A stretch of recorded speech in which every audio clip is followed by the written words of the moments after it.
Thanks for joining me on this edition of What's Up With That? What time is it? This is a question you probably don't get asked very much anymore.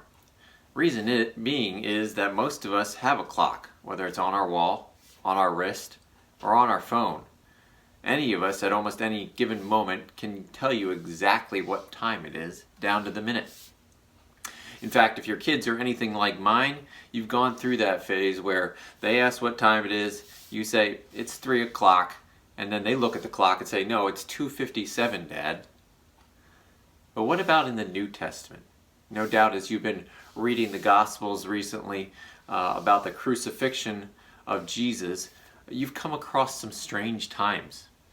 The 3rd hour, the 6th hour, the 9th hour. What is that? What time is that? Is that some sort of ancient army time? Did they just guess and not look at their clocks? Were their kids not around to correct them and get the precise time? Well, in order to answer this question, we'll have to go nearly halfway around the world and nearly 2,000 years ago.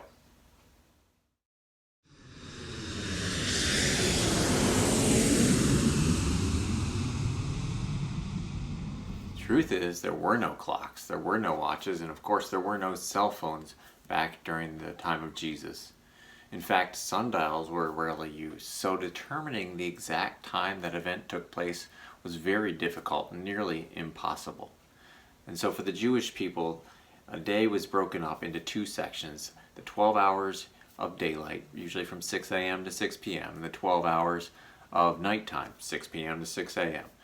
And each of these time periods was broken up into 4 other time periods. So at night you had 4 different watches. No, not that kind of watch. That kind of watch.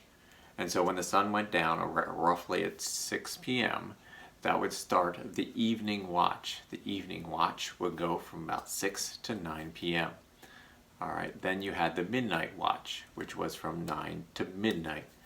And then you had the time called the cock crows or the rooster crows time. So apparently the roosters got up fairly early because that was from midnight to 3 a.m. And then you had the morning watch from 3 a.m. till sunrise, which was roughly 6 a.m. In fact, all 4 of these nighttime periods can be found in the book of Mark, chapter 13, verse 35. And then during the daytime, you had time slots as well. At 6 a.m. was considered sunrise. Then about 9 a.m. roughly, that was considered the 3rd hour, being the 3rd hour of the morning. And then about noon was considered the 6th hour. And then 3 p.m. was considered the 9th hour. And so when trying to tell the time something was happening, trying to record the time that something happened in Bible times, you would see the event and you'd kind of try to look up at the sky, not look directly at the sun, which we tell our children, but try to tell where the sun is in proximity to where those hours would be. So if it was 8 o'clock in the morning when the event happened, they'd probably round up and say it took place at about the 3rd hour.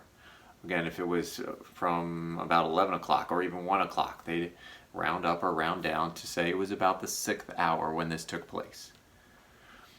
And so as we look into God's Word and as we're reading through God's Word in such passages such as Matthew 27:45, it says, "Now from the 6th hour there was darkness over all the land until the 9th hour."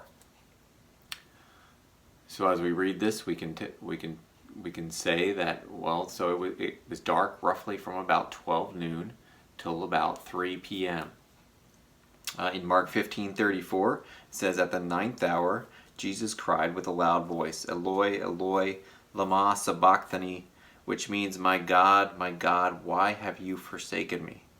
And so when Jesus cried this at the 9th hour, we can say that it happened roughly about 3 o'clock in the afternoon.